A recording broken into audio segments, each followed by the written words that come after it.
love riding my bike. I love running. I don't care what they think about it. I love it. At that point, when I knew I was going to win, chills just went up and down my entire body. I don't believe there are any good or bad foods. Food is food. I still feel so passionate about getting that record that I'm like, I'm just going to do it. As an athlete, I was like, what's my story, or what's your story? What can you learn from it? And what can you teach people? Welcome to the IronWomen podcast. I'm Alyssa Godesky, here with my co-host, Haley Chura. And Haley, I think you are sending the podcast listeners subliminal messages about what your next race is with your shirt that you're wearing that our listeners cannot see, but it's like probably coming through the radio waves anyway. I am wearing a T100 Triathlon World Tour sweatshirt. I actually like this sweatshirt. Yeah, it's really cute. It's very nice. Yeah. Oh, Alyssa, I'm just like in such a merch era right now. I feel like I just want to buy all the merch for everything. And I do like this sweatshirt, and it's slightly sweatshirt weather. I just came from the pool and it's a nice sweatshirt. And yes, okay, that is the big news. My next race is T100 Vegas happening in a week and a half from when this comes out. So our dedicated listeners will remember that I just raced Ironman Chattanooga about a week and a half ago. So we'll see how this goes. There's never a dull moment in 2024. To be fair, you are following on the heels of some of the women who raced in Ibiza, right? So only Kat Matthews. Oh yeah, I guess she was the only one who did it. Oh she yeah. Finished Nice and finished Ibiza, right, and did that incredibly. We did not, that was one of I do regret that last week. I got a little caught up in the Chattanooga news and I did not properly give time to T100 Ibiza and the incredible performances there. And one of those was Kat Matthews following up her second place finish in Nice. And then I think she finished 12th. At T100. Oh no, it was, yeah, you're right. I mean, it's hard. These two, that is 2 championship races back to back. And it's just like, I just accidentally pulled up the age group results, but here we go. Elite women. Oh, this is not the ones. I'll fact check myself here, but she finished 13th. Kat Matthews 13th. Finished 13th in Ibiza 1 week after. No, 6 days, not even 1 week. So yes, my 3 weeks by that standard is like luxurious.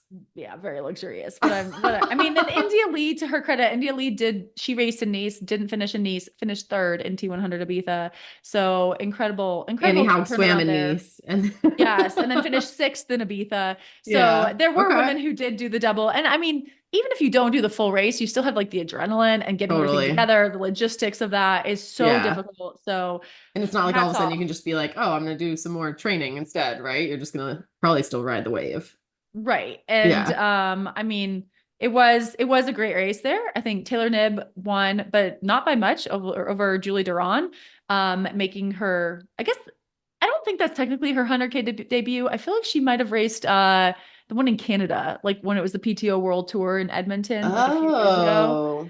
But her debut on the T100 World Tour, India Lee in 3rd and Ash Gentle with an incredible 4th place, which Alyssa, pre-race, in my pre-race for Chattanooga, I did wake up on Saturday and I did watch the end of the T100, the women's race in Ibiza in Spain. And, the time change worked out.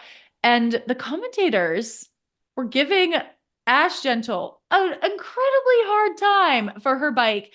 And I wanted to inject some American optimism into that commentary team because I was watching it and I'm like, oh no, Ash Gentle's going to podium.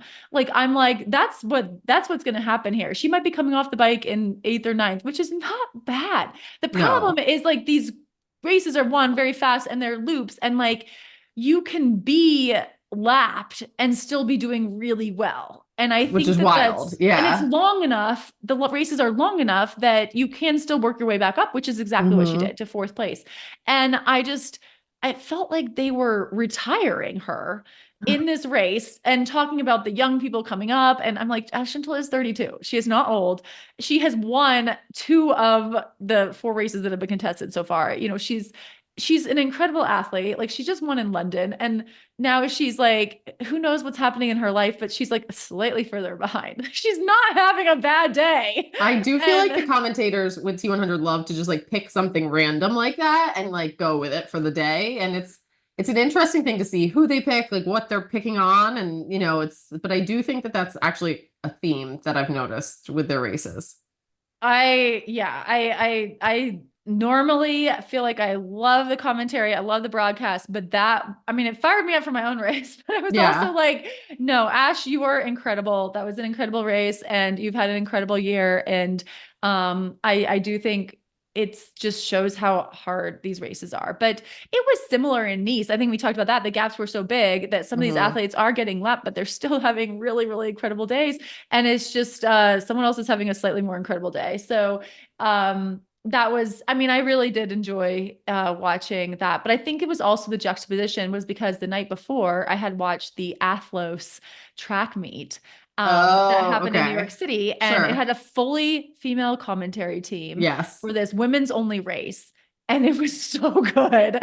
Like, it was so good. It just set the bar so high. And then I wake up to this T100, like, just, picking apart an incredible athlete. And I just think sometimes it doesn't necessarily help, because I feel like I watch some of these T100 races and it feels like there's like 3 good athletes, and then the rest of them were like, how'd they get here? I feel like the phrase I used at one point was lesser known wild cards. And I am like, Lisa Norden is a silver medalist. Yeah. Like, every single one of those wild card athletes has won plenty of other races. It's just when you put them all together, sometimes like you're going to get 19th. Someone is, but that doesn't mean that they're a terrible athlete. And that was the vibe I felt. And maybe I was, again, a little riled up going into my own race. But as someone who has been a quote unquote lesser known wild card, I do feel like, you're still a really good athlete. And so that's why I tell myself that, even if the commentary team is saying I'm nobody. Well, let's talk about Vegas. So do you know, I'm assuming you're swimming in Lake Mead out in Vegas. Oh, we are swimming in Lake Las Vegas. Caesar's Palace Fountain. Yeah, that would be a good one. Some of those hotels probably do have a big enough pool to do something. No, Lake Las Vegas, which is it is outside the city. It's kind of near Henderson toward Lake Mead. It is where the 70.3 worlds were contested in, I think, 2011 or 2011 and 2012. So I raced as an age grouper there in 2012. So I have some experience with the course. And so we swim at Lake Las Vegas, and then we ride, I believe it's 5 loops, very hilly. They're saying the climb out of transition is 20% grade, which I don't think could be right. I feel like that is maybe not correct, because that's really steep. Like, well, I raced there too. Actually, 20%? To be fair, I thought I was swimming in Lake Mead, I think, but I raced there. Lake Mead's massive and cold. Lake Las Vegas is tiny, so like it's really hot, gross. It has a plastic lining. I guess I was wherever it was, right? It was only there was it there for 2 years? I don't know. It was there for at least 2 years, maybe 3 years. I think it was there for 3 years. But either way, I feel like that you would have remembered, right? How many ways out of the lake could there possibly be? That's what I was thinking. I'm like, I would have had to walk a 20% grade. Right. So I'm not sure. I know Justin Rielli, one of the men who got a wild card, I think he rode the course, and his course is on Strava. And I was trying to look at that and be like, how steep are these hills? But it does. It's hilly. It is hilly. I think, because I think the age groupers would have to do the same hill. Right. So, I think sometimes, like, I know there's a local climb here that is very, very steep. And I think it is 12%. And it's just, I think sometimes people think of 12% and they're like, that's not that steep. But 12% is actually very, very, very steep. So I think that sometimes it's like, it's one of those things where you want to like make things seem really extreme, but also like the reality is extreme enough. And so I'm assuming big hill, but so it is pretty hilly, hot. I've talked to some people who say the weather is supposed to break in Vegas and it shouldn't be crazy hot. The women's race does start at 8 a.m., which is different. On Saturday? Yes, Saturday the 19th, October 19th. And then the men, I think, race at like 1 p.m., so a little bit later in the day. or maybe 12 noon. I don't know. I need to double check that. But I know the women's race is at 8 a.m. and then the age groupers race on Sunday. So, Okay. and then the run is very different from the 70.3 Worlds course. Because if you remember that, it was point to point, and we did go near Lake Mead. But we came back into town then, and now the run is all around Lake Las Vegas resort area. So, I think 3 laps around there. So, or maybe more 4. I don't know. I need to get some details. It's been a wild couple days. So, definitely, I mean, I'm looking forward to it. This is honestly one of the races I was most looking forward to. I think when the initial T100 schedule came out, because it's fairly easy for me to get to. I can actually get a direct flight from Bozeman, which is rare. Nice. Yeah, that's huge. And it just felt like, a good course for me. That was, of course, I don't know, before the season played out. I just initially thought, when the T100 series came out and the contracts came out and the rules kind of came out, I initially thought my best chance for getting a wild card and getting into one of these races would be a race like Vegas, which is late in the season after the Ironman World Championships. I figured that was when athletes would start to get tired and just not necessarily want to be there. And then that is not how the season played out at all. Like, it ended up the earlier races, that Miami, Singapore, were the ones that were a little bit easier to get a wild card. I think just because some of the contracted athletes weren't ready for a big race, or, just didn't want to travel that distance at that time. And then it has gotten a little bit harder later, but we did see at Ibiza some of those wild cards show up the week of the race, which is another reason I have so much respect for wild cards, because those people, like a lot of those women and some of the men, I'm sure too, but a lot of those women found out like on Monday that they are doing a championship level race in Spain on Saturday. That's and wild. They got all that together and made it there. And so I have the utmost respect, not just because I am one, but just because I know how hard that is. And I mean, some of those involved international travel to get there. And then they line up with Taylor Knibb and Ash Gentle and just really, really tough competitions. Kat Matthews even coming off an Ironman. So hats off to those women. Again, your American optimism cheerleader who won in the race, and who, there's a few people who I think value my opinion. I was rooting for you, and just in so much respect and admiration for what they did. So same thing with the people who I think are going to Vegas. We have seen more wildcard opportunities open up. Initially, I personally was told that I would not get a wildcard for Vegas. And then it was like 24 hours later, it's like, okay, yes, you are. And I'm like, okay, hooray. Again, this is one that worst case, I could have driven a very, very long way, but I could have driven to. And so this was one that was always on my radar. I did tell the T100, I was like, you give me 1 day notice and I will be in Vegas. So, which is also scary. Whoa. Look at you. Who are you? Who are you, Haley Chura? I am someone who's embracing opportunities and challenges, even when, they maybe don't quite suit me. I seem kind of like, I don't think that you can say that when you've been 5th and 6th, 5th and 8th, 5th and 9th. What have been your places? 7th. I finished 7th and 8th and 15th. So yeah. I mean, I think that it suits you, right? So I think you just have to, and what better place to gamble than Vegas? Gamble on your race, right? So exactly. And there is a part of me that I think I listened to, or I don't know, read an interview years and years ago about a dual meet swimming meet where it was, an athlete who got to race Katie Ledecky in the 500 free at like a regular dual meet while she was in college. And I think Katie Ledecky lapped this other athlete like 3 times next to, swimming next to this other collegiate athlete. And afterwards that athlete was like, it was amazing. It was so cool. And I'm like, okay, yes, I know me versus Taylor Knibb is not the star matchup of any of these T100 races. And it is more likely I get lapped 3 times, but it's still so cool. I mean, sometimes you get to race these athletes who are generational talents, who knows what they're going to go on and do in their career. And I learn a lot from racing with them. I get to see them up close and, sometimes a little too up close. If you are getting lapped, but it's just, it is really cool. And I think long term, I'm going to really, really appreciate these opportunities. And, and I do feel like I've had some risen to occasion good performances for me. And so I'm just embracing that part as well. So looking forward to it. Hopefully there'll be some people out there cheering. I'm staying for the age group race. So I'm going to get to cheer there on Sunday. And, hopefully maybe my luck will come together in Vegas. Yeah, you gotta play some slots for me or something. But so while you're in Bozeman for the next 10 days or something, what's, life like there? How are you pivoting from Ironman recovery into T100 training? Yeah. Training? Do you even call these few weeks training for it? Or maximizing, right? Like potential? I know I have done this one. I've done the Ironman to 70.3 or half. I've done it before 3 weeks. But it was 10 years ago. So I was like a 10-year younger human. It's a little different.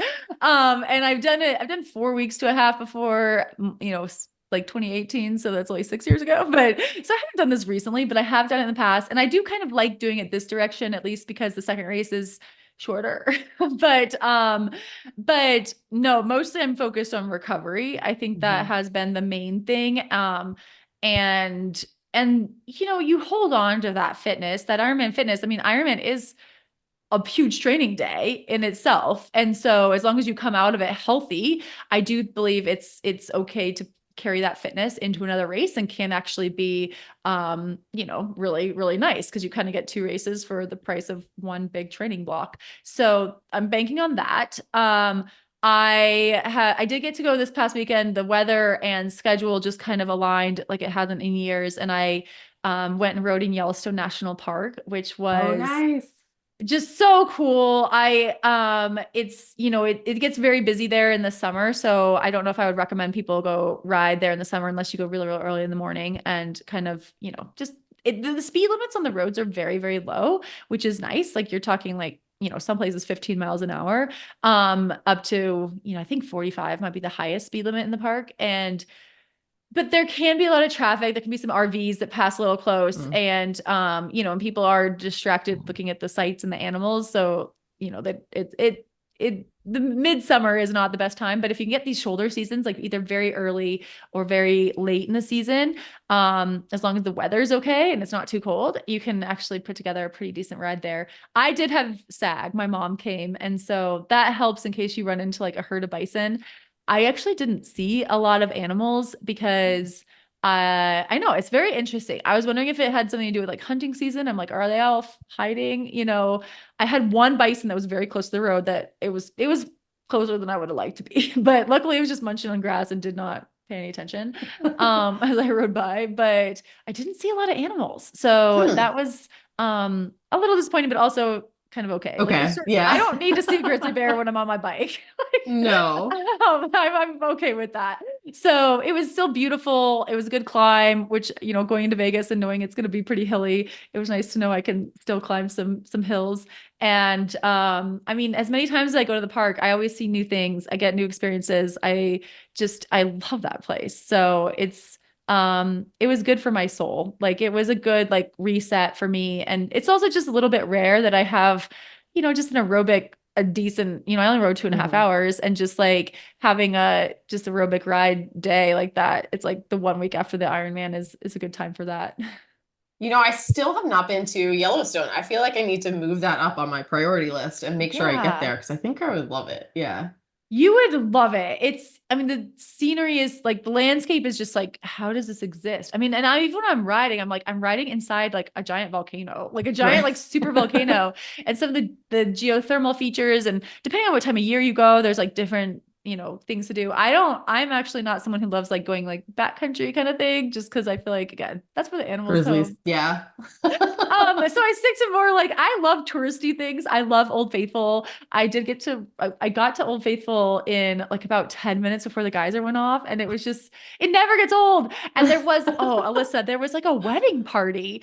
And like as we were walking up, I'm like, wow, these people are very ready. Like they have this big old camera set up and all that. And I realized that they just got married and they're like in the, dress and tux and everything, like waiting for the geyser to go off. And to get this to snap the picture. Oh, And I was wow. like, and they had Okay. their whole wedding party. And I was like, I've never seen that in all the times I've been. And I just was Ah, like, that is good. They organized that. yeah. And they said this beautiful day. I wish that's like one of the ones I'm like, why doesn't the algorithm feed me this? I want to see this. I'm like, instead, I don't even know what I get, but it's, I don't know. It was just a really, really beautiful day there. And it was fun to just to celebrate like being fit and healthy enough to go do a ride like that and having beautiful weather. So that's mostly what I've been doing. I haven't been doing like the end of season debauchery that I might have done if the Ironman is like your end of season race. Because sometimes I think that can be good. So I've been trying to stay like, mostly in it and reminding myself I'm like on recovery and I have another big race coming up very soon. But also trying to like give myself some grace and time to recover and knowing that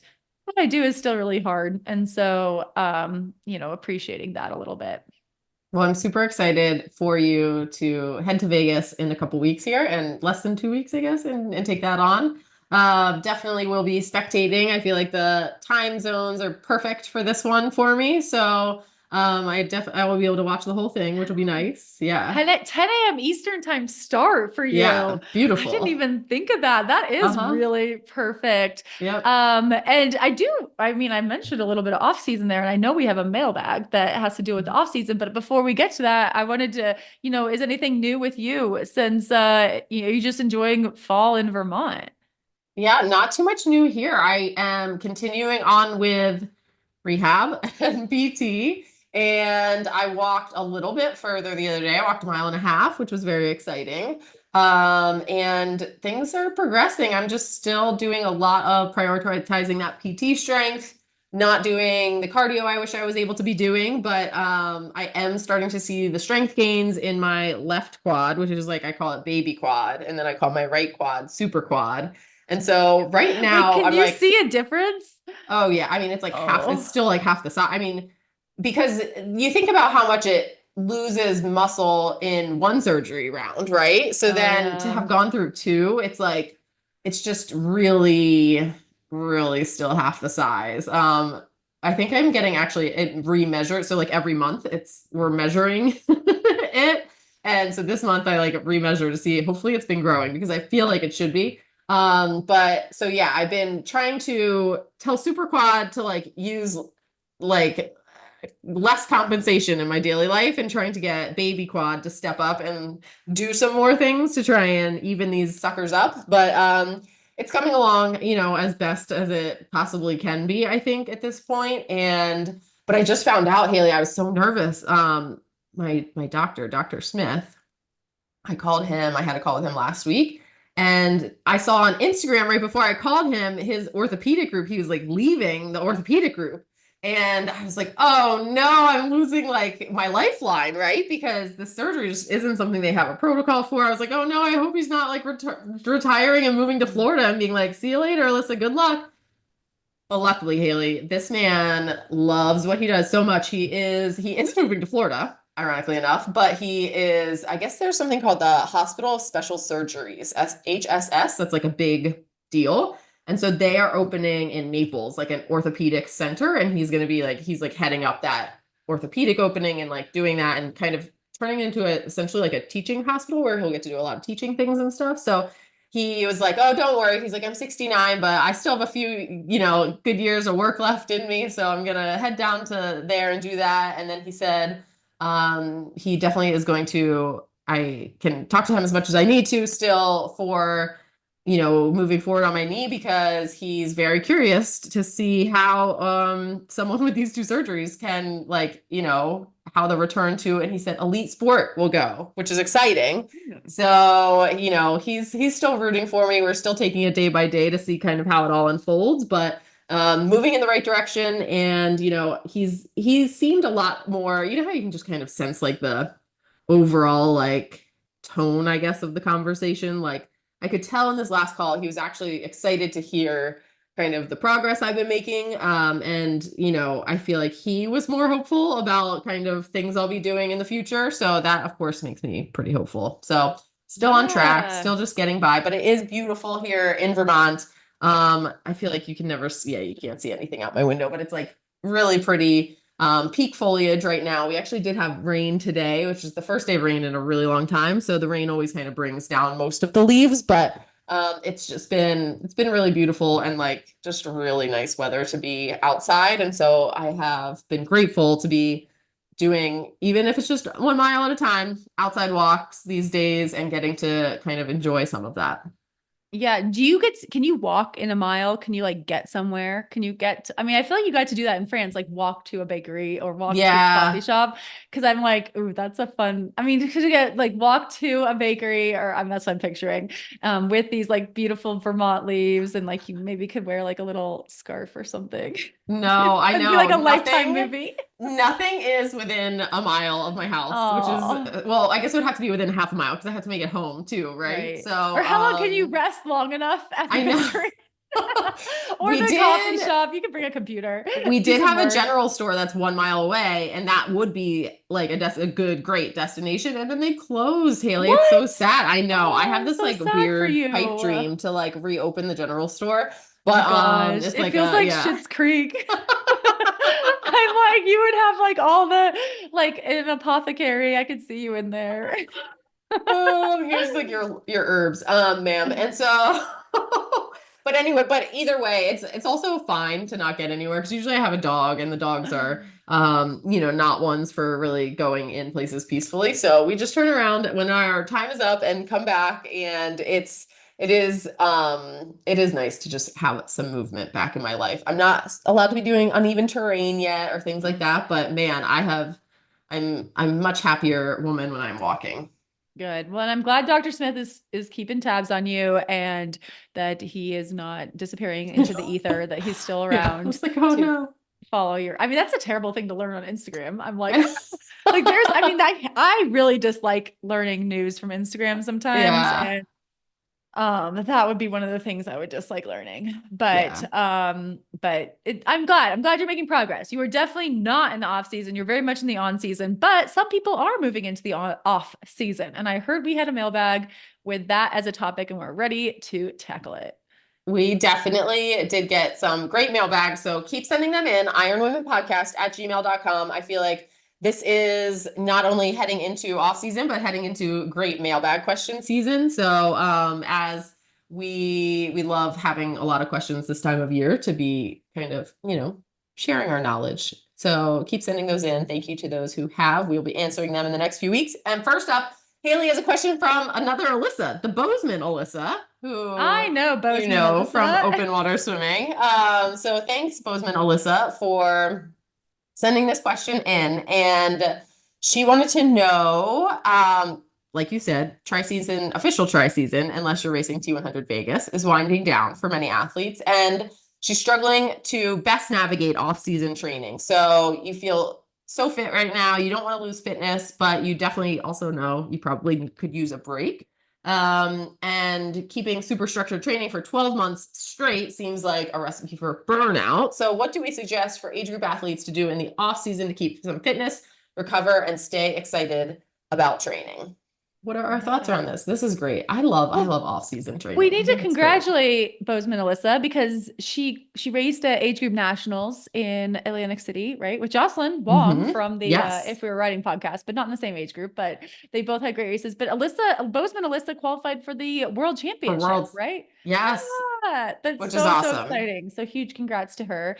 And but off season, okay. I feel like this has changed throughout my life and my triathlon career. And there are certain times when I'm like incredibly ready for off season. Like I have had times where I got through the race and I tell my coach, I'm just like, I need to be done. Like I need to be done. I'm so tired. And we take like a full on, like, I'm like, I need at least 2 weeks, like completely off. And I have done that. And there have been times when I'm probably a little bit more in what sounds like Alyssa's situation where you finish the season and I'm like, oh, I'm not ready. I'm enjoying my fitness. I feel okay. I don't feel burnt out.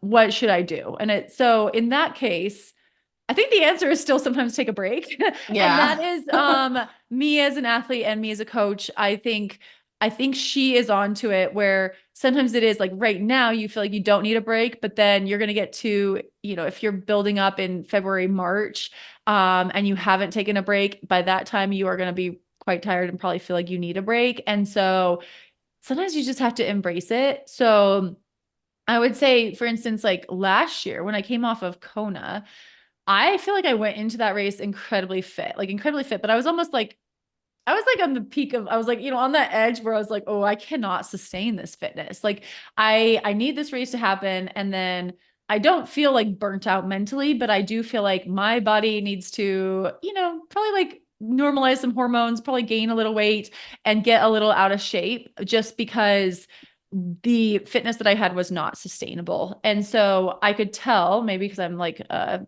more veteran athlete these days, but I could tell that I needed some downtime. And so, which is fairly, I mean, it was around this time last year. It's October. The weather is really nice. You kind of want to go out and like go trail run and that kind of thing. But instead I did some things that were like not 100% great for my health that I wouldn't do during the season, like staying up very late.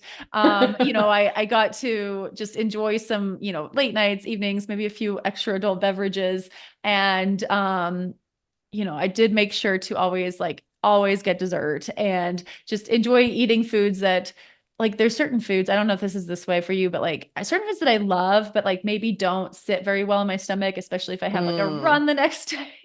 And it's like, give me the popcorn, give me all the like those foods that like I normally wouldn't eat because I have a hard run the next day. So I think, again, we all have our different styles of debauchery or whatever you want to call it, off-seasonness, but I think embracing those and staying up late with friends and all that. And even to a certain point, like I will usually get to a point where I'm like, okay, I'm done. I'm done with this. Like, I don't feel like I need to do this anymore. Like, I miss my long bike rides. I miss my long runs. I miss the structure. I maybe even miss getting up early and going to the pool. And so I tell myself it's healthy to miss those things on occasion, because then when I need to get back on structured training, I'm ready and I'm excited for it. And I do find you don't usually lose as much fitness as you think. I mean, yeah, maybe you lose a little bit, but it's like, if you are doing it right, it'll come back pretty quick.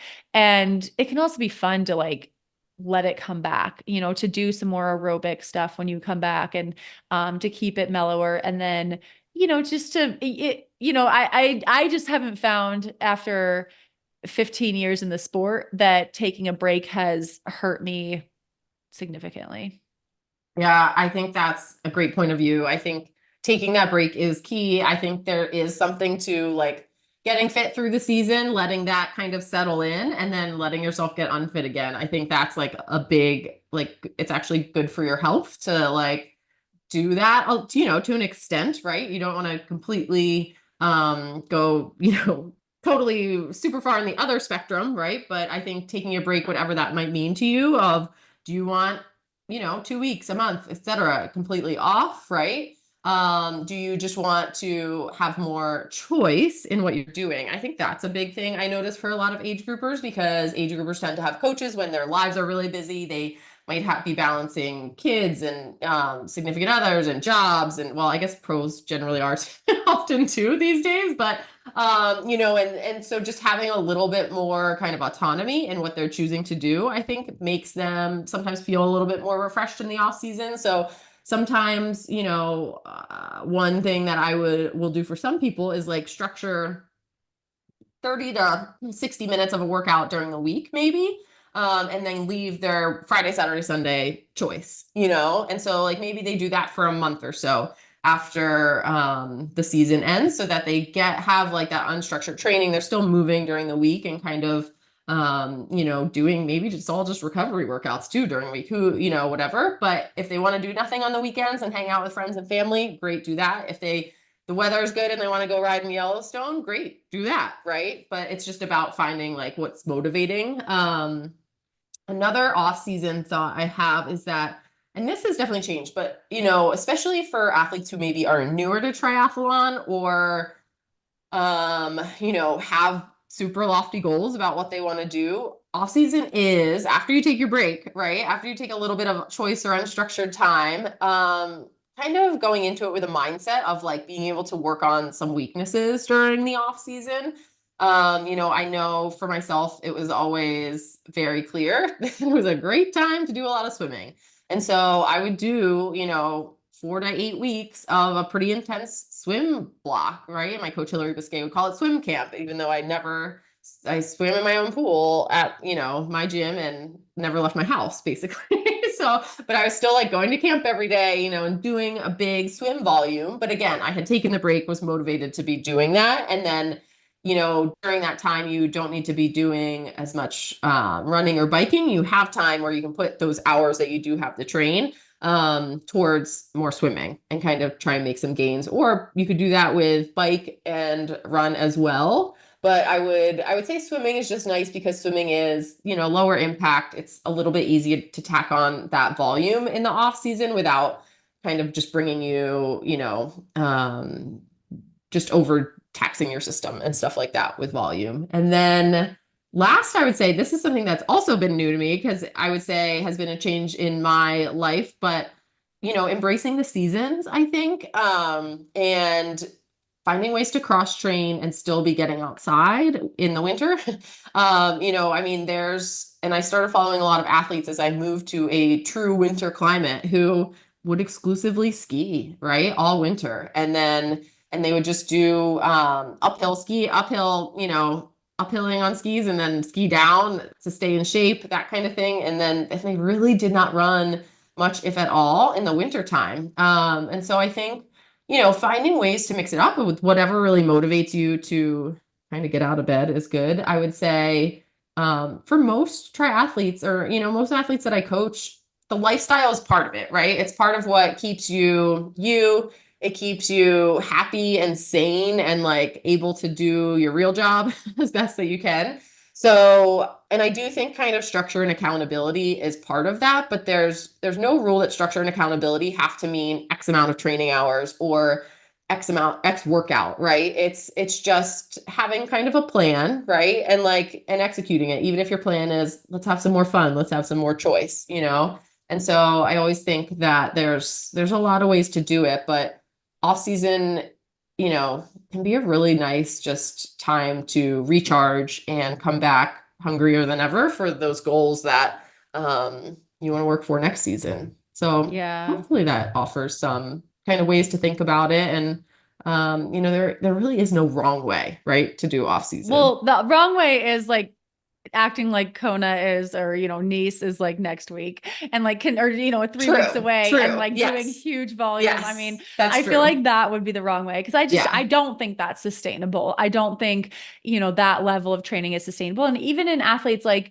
if you look at Laura Phillip, who just won Nice with an incredible race, Ironman world champion, her start of the season was fairly slow. I mean, and I don't know exactly what's going on with her life, but just looking at her race schedule, she didn't race in Miami. She didn't race in Singapore. I think she was 4th at 70.3 Valencia when she did that, her first race of the year. And I don't know what was going on behind the scenes, if that was by design or if that just was how things worked out, but she obviously was not at her best in the first part of the year, but was at her best in September. And so even the world champion, does periodize some of her training and does aim to peak at a certain race. So I do think that would be the one wrong thing would be to try to maintain to peak fitness the whole time, which Alyssa knows our question writer.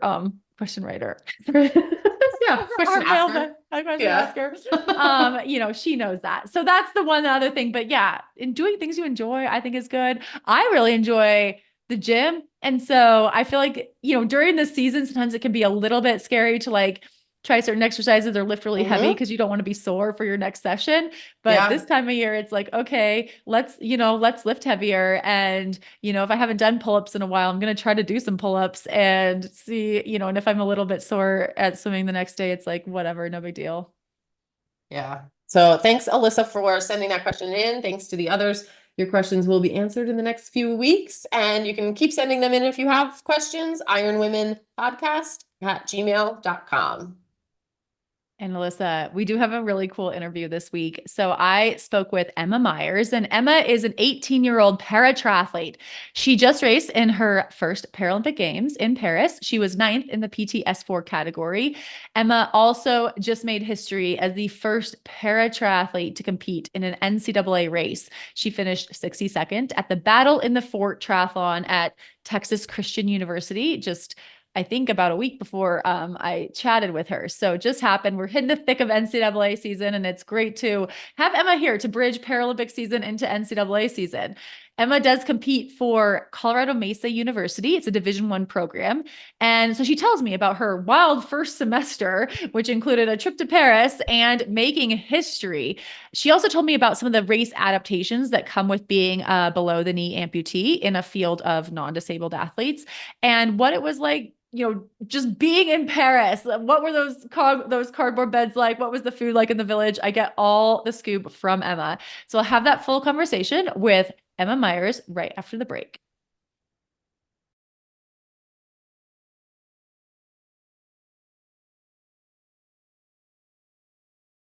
Hi, Emma. Welcome to the IronWomen podcast. Hi, thank you for having me. Emma, you just made history as the first Paralympic athlete to compete in an NCAA triathlon during your much anticipated race debut for Colorado Mesa University. The race happened at TCU's Battle of the Fort, just happened this past weekend. How did you feel about the hype over this being such a historical first? I really wasn't focused on being the first, more so just the race itself. And so going into it, did you feel pressure about racing in your first NCAA race? It sounds like the historical part wasn't there, but it's still your first NCAA race. Oh, no, I was crazy nervous because everything about this race was new. So this was the first time that I raced in a draft legal race. I raced against people my age. And so the schedule was different. The vibes are completely different. So everything that could have been different from NCAA to para racing was different. And what did you think? I loved it, actually. I really enjoyed the race. Going in, super nervous because I didn't know where I stood. And so I trained with my teammates, but training and racing are two completely different things as well. And so I was pretty much going in blindsided. And so when I got to the race course, I got the preview, then my nerves were starting to calm down. It's just the not knowing what to expect. That's what I was most nervous about.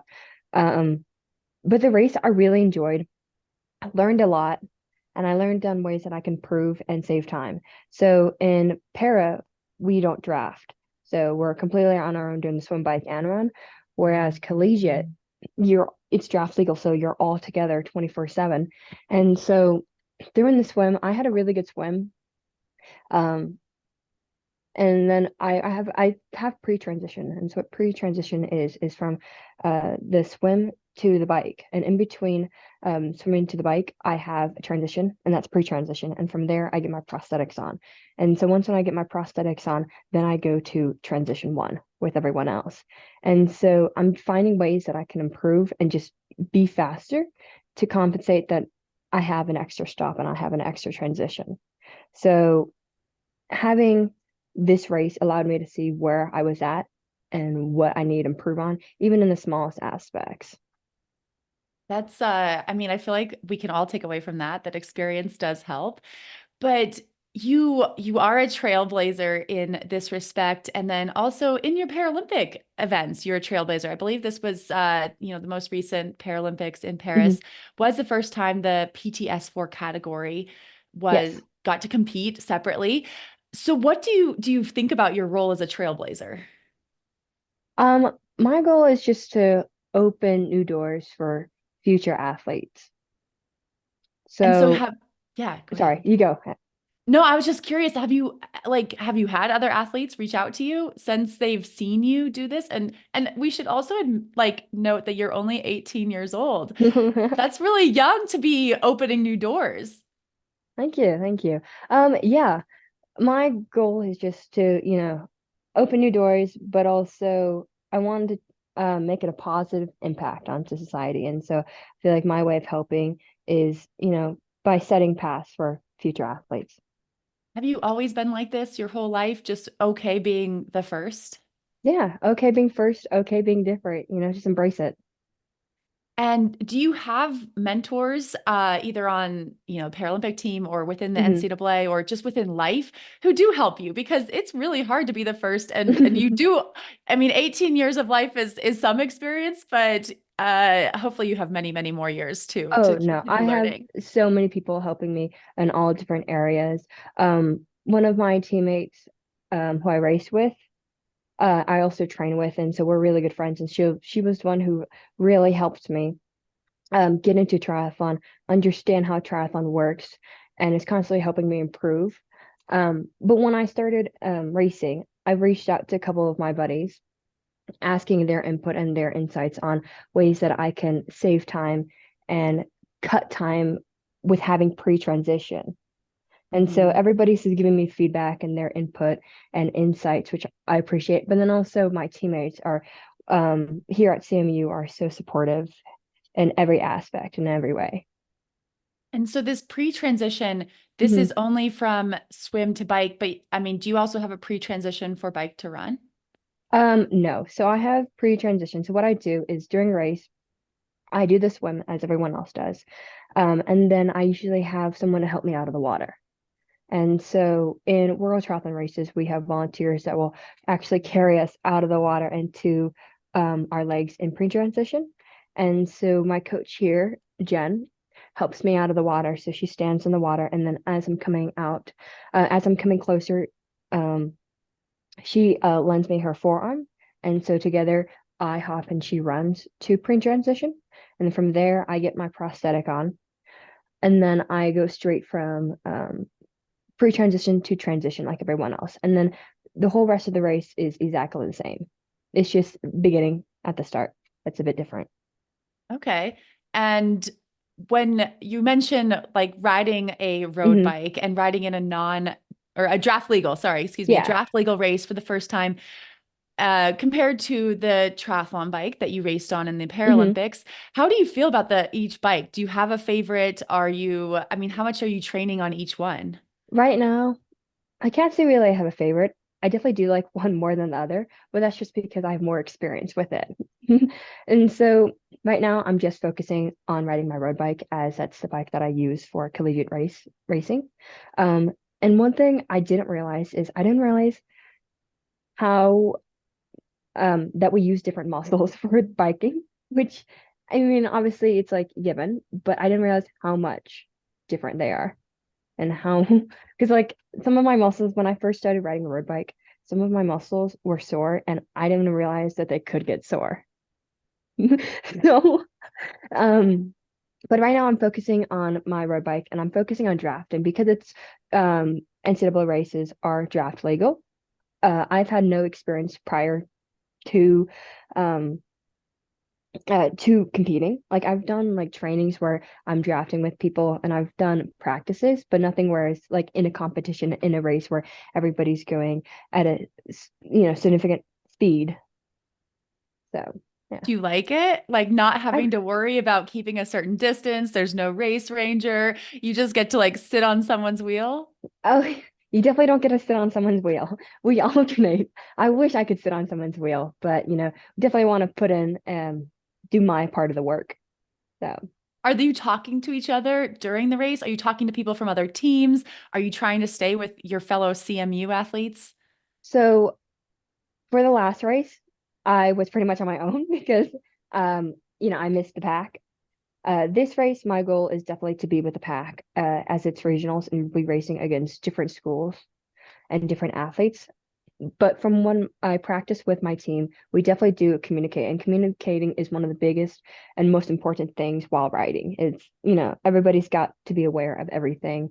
When you're taking control or when you're going to lead, when people are pulling back, when there's like a thing in the middle of the road. Yeah. I mean, I think this is very interesting. A lot of our listeners are probably age groupers and Mhm.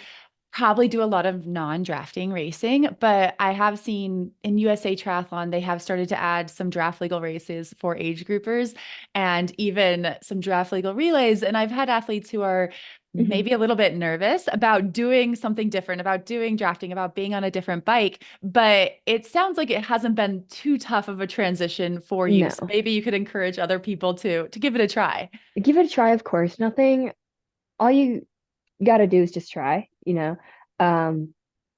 Yeah, I had something in mind, but forgot it. So, You're good. um, What about the team aspect? Because you've competed for Team USA in the mhm. Paralympic racing, and in the NCAA, you get to represent your university. And so I know you're only in your first semester of school, but how do those team atmospheres compare? I think they're amazing. They're both amazing. Um, Being a part of team and the team aspect is one of the most important things for me in sports because, you know, these are the people that are with you during workouts, so the people that are racing with you and just going and experiencing everything with you and are able to relate to you the most.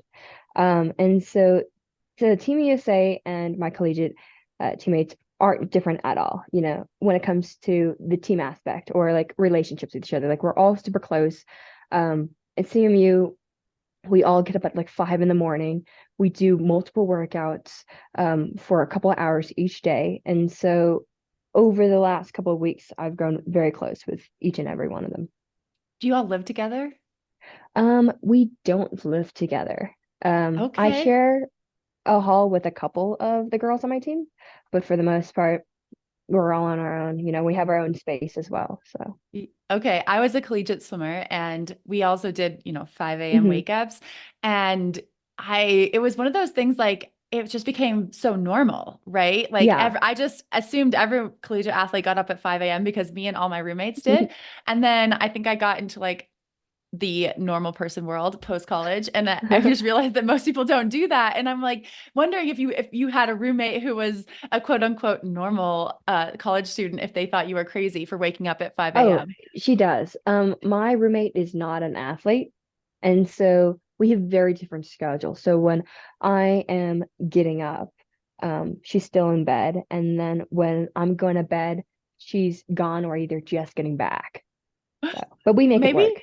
Yeah, it's fun. I feel like there are some universities that do that on purpose so that then you Mhm. don't live in such a bubble, which is a benefit of going to college is getting like Yeah, for exposed to sure. different things. So you're probably helping each other out.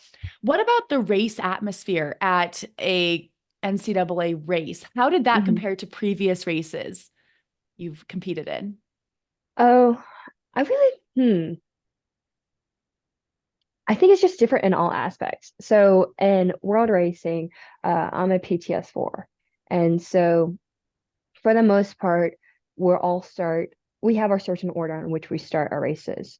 So usually the standing category goes first or the wheelies go first.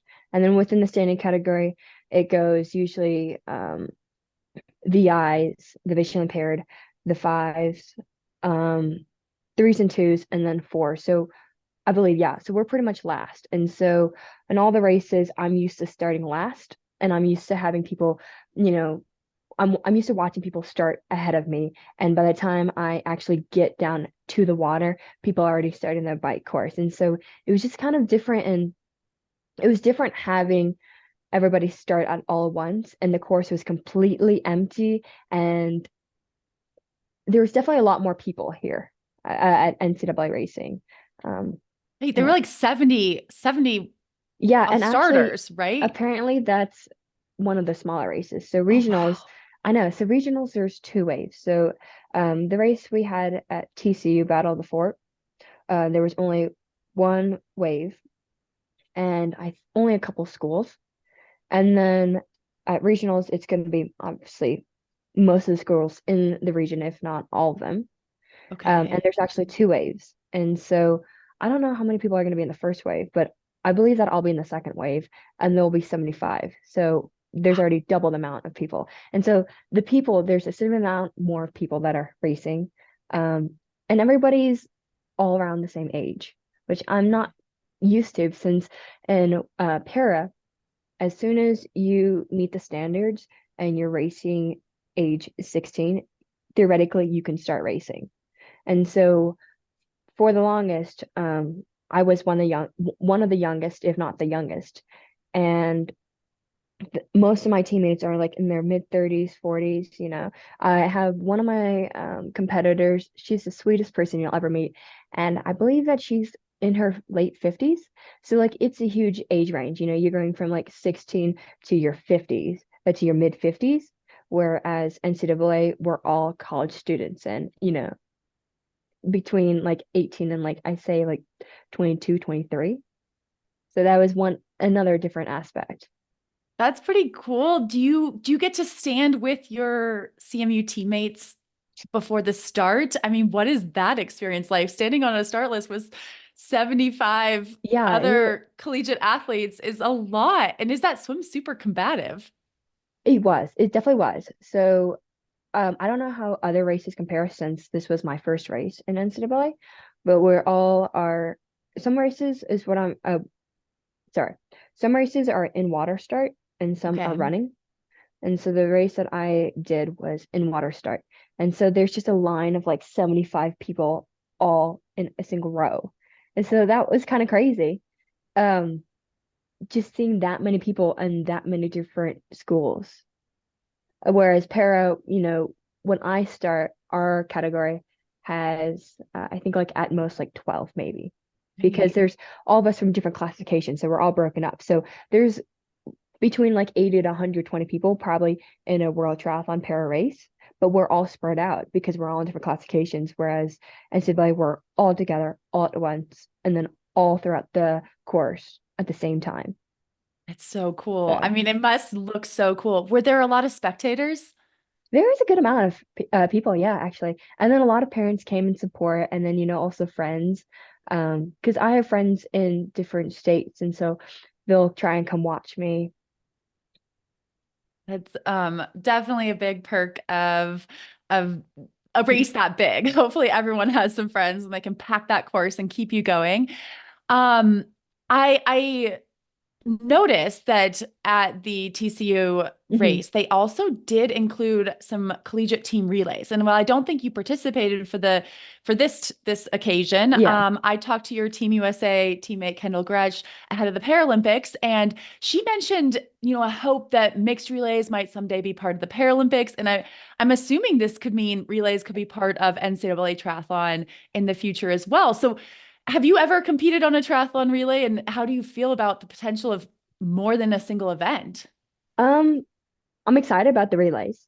I actually have not competed in a triathlon relay where we're doing all three disciplines. Like I've done where I do one discipline, I tag my teammate, they go on the bike or, you know, whatever else there is left, but not doing all three sports, and then tagging someone else to do their three.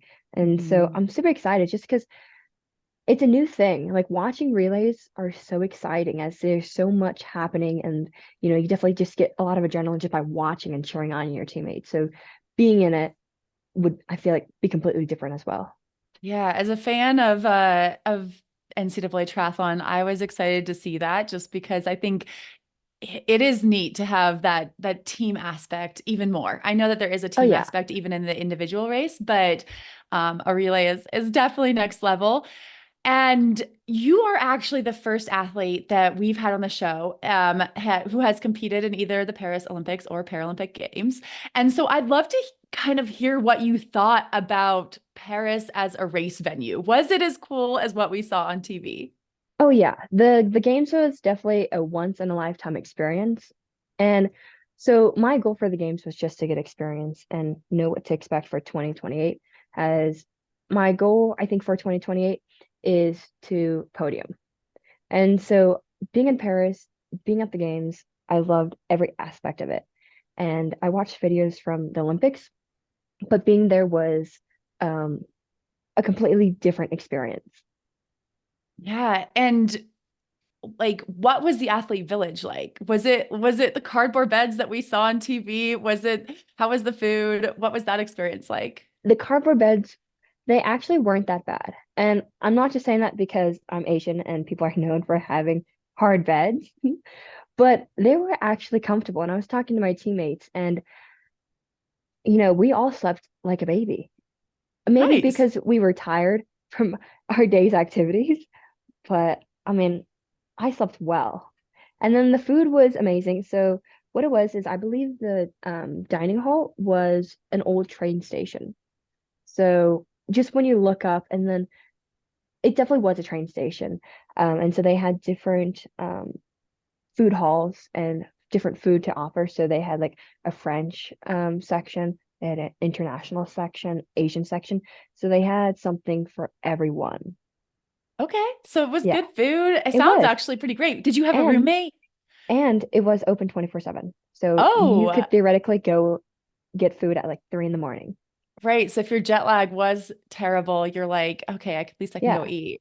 No, so after the opening ceremony, we got back, I think at like 1, 2 o'clock in the morning. It was crazy late.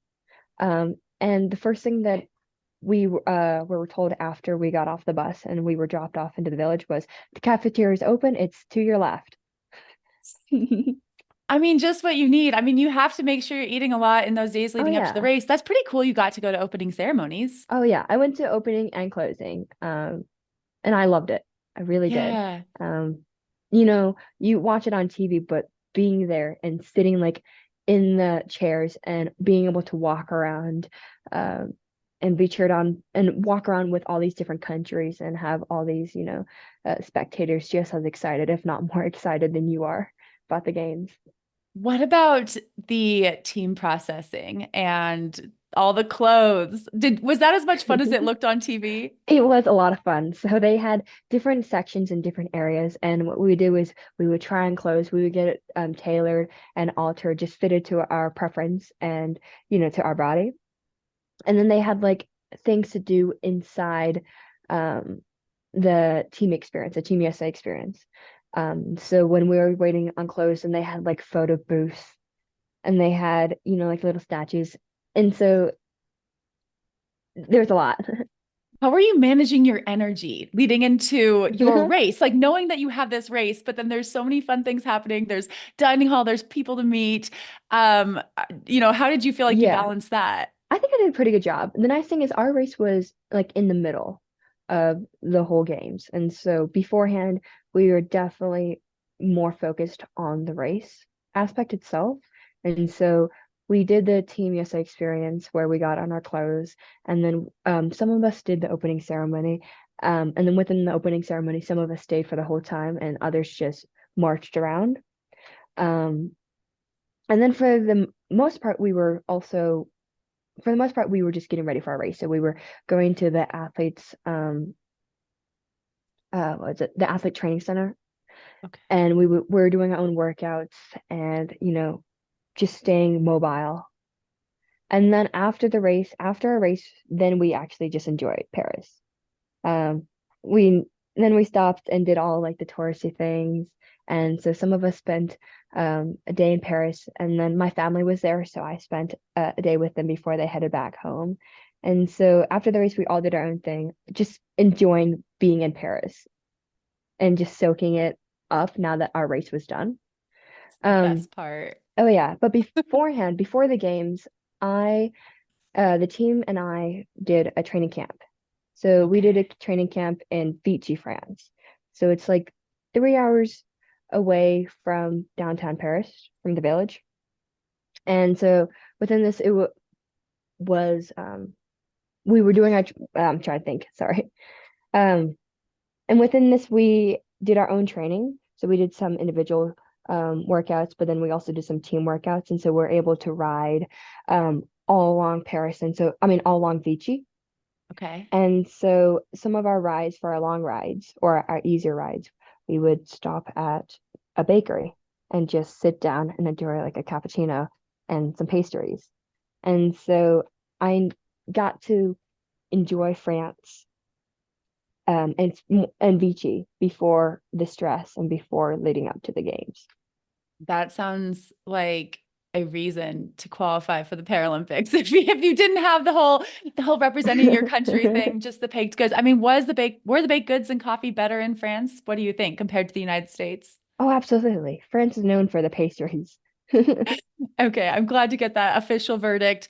And leading into your race, there was actually a lot of uncertainty, both with the swim happening, what Mhm. direction the swim was going to go, and even the day of your race was changed. And Yeah. so, how did you handle all of that chaos? So one thing you gotta learn about triathlon is that you gotta be adaptable and you gotta be flexible. So you gotta learn how to be prepared for the unexpected. And so I've had experience with prior races before on, things changing, things not going the way I want them to, or, just life itself. And so having that prior experience, the games, my goal was just to keep myself calm because as soon as I broke my calmness or became nervous, then I would lose control and I would lose focus. And that's where things would probably go downhill. So my goal was just to stay focused and just to be as adaptable as I could, just because your job, I feel like, as an athlete, but just as a person in general, is to control the controllable and then adapt to the uncontrollable. So just staying calm is what I did as best I could. But the thing is, as much as things were, unexpected and chaotic, we were all experiencing the same thing. So, sometimes I felt like, oh my gosh, I'm losing my mind. But to keep in the fact that everybody's going through the same experience and I'm not alone also helped. These are very wise words that I feel like a lot of us middle-aged triathletes could have used this past weekend at Ironman Chattanooga with our canceled swim. But I think you definitely have the right mindset there that maybe it is just part of triathlon. It's But just part of it, yeah.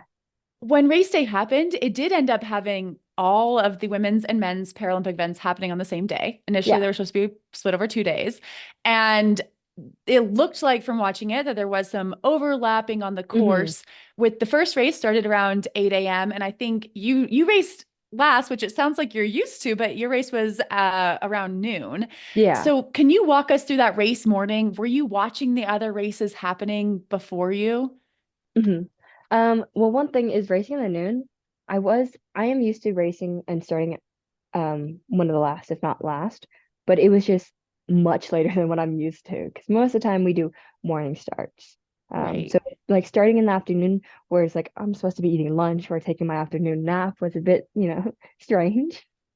So yeah, during race day, um, there were so many things up in the air, and the fact that we were supposed to race the day before, I think threw us off a lot.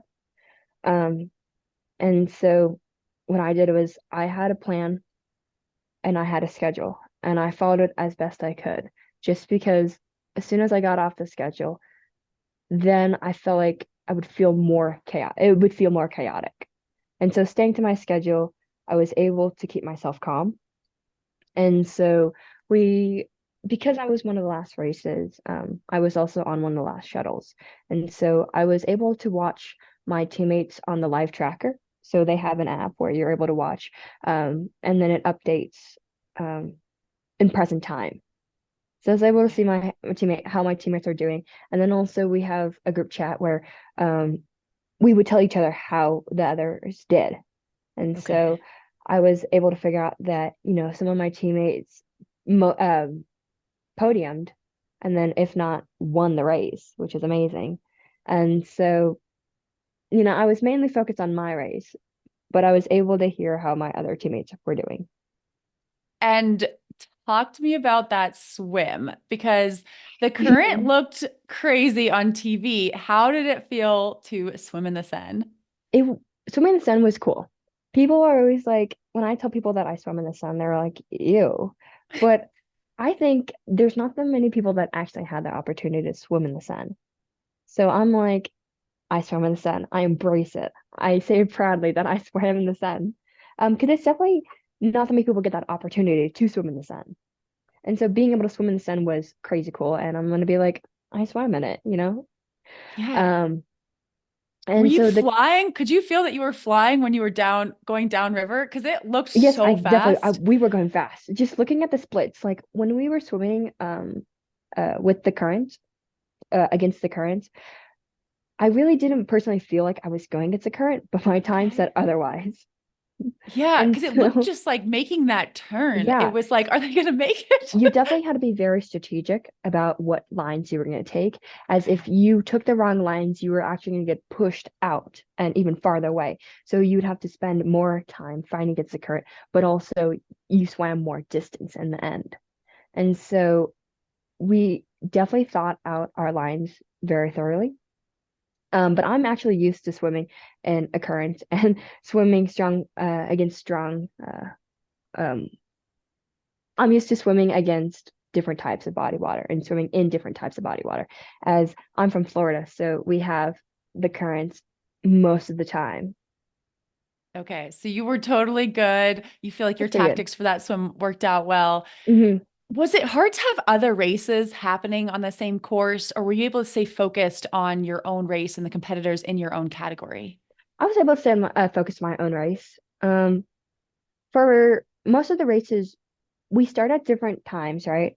But at one point, most of us are all on the bike course at once. So it gets a bit busy and it gets a bit chaotic. And then once when people are finishing their bike, then it starts mellowing down and all. So I'm used to seeing people all the time. And so actually when I don't see people, then that's what's unusual and that's what's weird to me. Okay, as they start peeling off for the run As because I they're a said, few yeah. leaps ahead. Was this the first time you'd use Race Ranger? Did you like that? This is the radar that helps tell you how far you are behind the athlete in front of you. So you see like a blinking red light if you're too close. Oh yeah, I do like it as it's straightforward. There's, you're not questioning yourself. Am I too close to this person? Am I going to get penalized? No, you know exactly where you are and where other people are at all times. But this was actually not the first time. So they introduced the race radar. Is that what it's called? Yeah, Race Ranger. I've used Yeah, it in a a few race a few ranger. races. So they Yeah, I think intro. that's what it's called. I don't know. Actually, I just called the sentinel, the blink light. That um, works too. but we did it at, I think the first time we did that was last year. So they've been Okay. slowly easing and introducing us to the technology. So by the time we got to the games, it wasn't like, what is this thing on our bike? Okay. I mean, I've liked it as well. Just like you said, it takes away that guesswork, especially I Hmm. imagine with your race because you have people who aren't in your race, who aren't Yeah. necessarily racing with you who are on the course, which is similar to Hmm. any pro Ironman race where we have, if it's multiple loops and we have age groupers and, it's just nice sometimes to like have that standard, mark that kind of gives you Hmm. more objective data, but it was cool to see it in use at the Paralympics. What did it feel like to cross that finish line on Pont Alexandra the Third Bridge? You have Invalide in the background, and it felt like a majorly iconic finish line. And this is a huge race for you. You're representing your country on basically the biggest stage of your career. What did that feel like? Oh, I had so many different emotions. I can't describe to you how exactly I felt. Like my goal for the last decade or so was to make it to um, Paris 2024, And so being able to cross that line and say that I've done it. I officially raced the whole race. I got to the games. I finished it, was just honestly, I can't even describe it. I was overwhelmed, with emotions. I was super excited. I was proud of myself, but I was also exhausted. So once when I had time to process it, yeah, I really just can't put into words how I felt. There's so many different and positive emotions. It looked so cool. Did you get to see any other Paralympic events post race and, visit any of the other venues? I watched paracycling actually. Oh, cool. So some of my friends had other friends doing it, and then I actually I had friends doing it too. So we watched the hand cycles on a road race, and then I also watched paracycling relays. So Okay. I actually never seen that before, or did I realize that they had relays? So Yeah. I mean, I feel like the coverage we got back in the US was so good. I mean, I feel like mhm. that's been that way the last couple Olympics and Paralympics, and I've been able to see so many events. I mean, there'll be times when I'm watching and it is an event that I have no idea. I don't know anything Yeah. about it. And then all of a sudden I'm like an expert. I'm Oh cheering yeah. and, and I have like all these opinions, and that's so much fun. It is one of the things about getting that visibility. Mhm. It does make a difference. So you raced that Paralympic race on September 2nd, but Yes. classes at CMU had actually started in mid-August. So Yeah. how has your freshman year been academically? Academically, I've hadn't had issues for the most part. So I decided to go online just because I knew that I was going to miss, you know, 3.5 to 4 weeks of class and just being there. And then on top of that, I'm also doing collegiate racing as well. So we'll be gone for a couple of days at races. And then I also have some events that I'll be attending later this year. And so knowing that I was going to miss a lot of school all throughout the first semester, I decided to go online as, it's more accessible, and personally for me, it's more convenient. I can do classes wherever, whenever I want. And I emailed my professors beforehand as best I can, just giving them information and informing them. So when I am gone, it's as smooth as it can possibly get. So, And but I'm also imagine, yeah, oh, I'm also used to doing online, as most of my senior year was online, just because that's when I was constantly leaving for races as I was trying to qualify for the games. And then I also had, my personal life as well. right. I know this is like, it's so busy to be, in Yeah. that Paralympic cycle when you're in high school and getting ready for college. But hopefully, your professors are supportive Oh and yeah, absolutely. have helped with navigating that. You mentioned, the goal for LA Hmm. 2028, that Paralympics, getting on that podium, getting a medal. And I'm so excited for LA, just for those, those games to be in the United States. Do you have any goals you can share for the upcoming NCAA season? Um, my goal is definitely to be in possibly actually the top half of my wave for regionals, I think.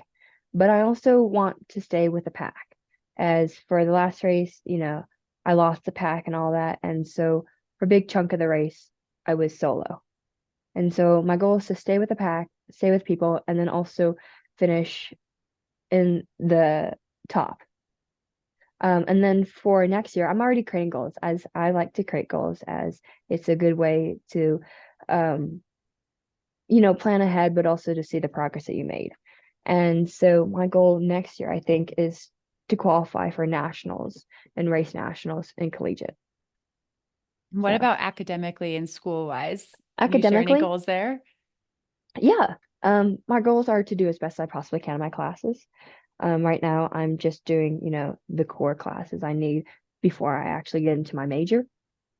And so just, staying up to date and, learning the material that I am, studying. Do you know what you want to major in? Oh, absolutely. So I am planning on majoring in social work. And my career goal is to work with nonprofits on promoting active lifestyle and mental health, specifically those with disabilities.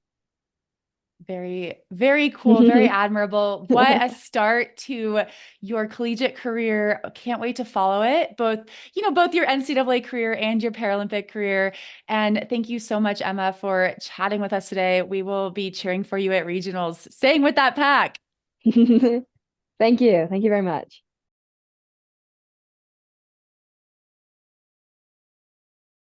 Huge thanks to Emma for coming on the show. I wish her and the whole Colorado Mesa team a lot of luck. They are competing in the West National Qualifier this weekend on Saturday in Springfield, Missouri. And I think then the East Qualifier is also happening in Charlotte. So it's a big championship weekend for those NCAA triathlon teams. And Alyssa, I am just picturing these like waves of like 75 athletes on the start line. Have you ever done a race with a start, like a triathlon race with a start wave that big? I mean, definitely not in my professional career. I hadn't, but we both competed in the age of the mass start for Ironman. So as an age grouper, we both got to experience starting with what do you think the biggest field was? 2000 that we started with? Yeah. Which just seems crazy. Like, it does seem crazy now thinking about it that we used to do that.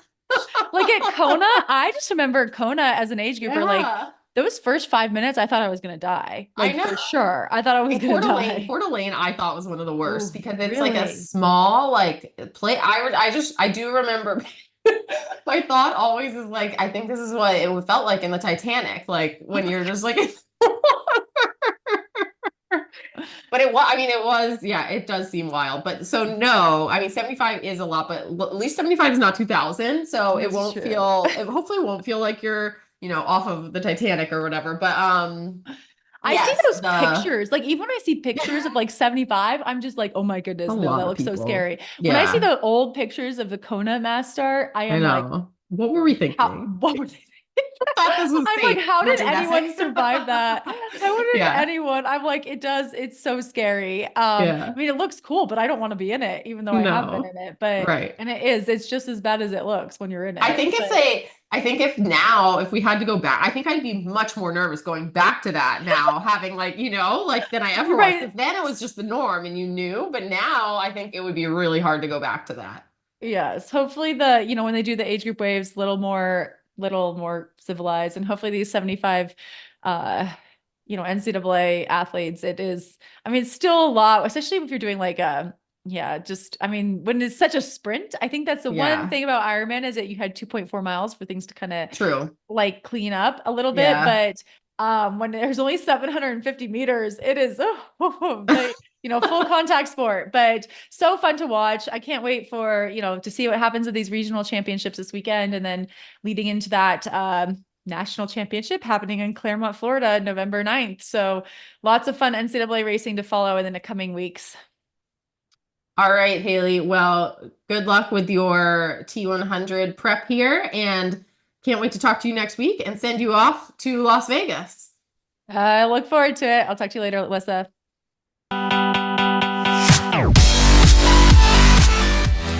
You've been listening to the IronWomen podcast hosted by Haley Chura and Alyssa Godesky. IronWomen is a production of Feisty Media and is edited by Lydia Russell and produced by Ella Natition. Head to livefeisty.com to find more podcasts, stories, and fresh perspectives. Thanks for listening.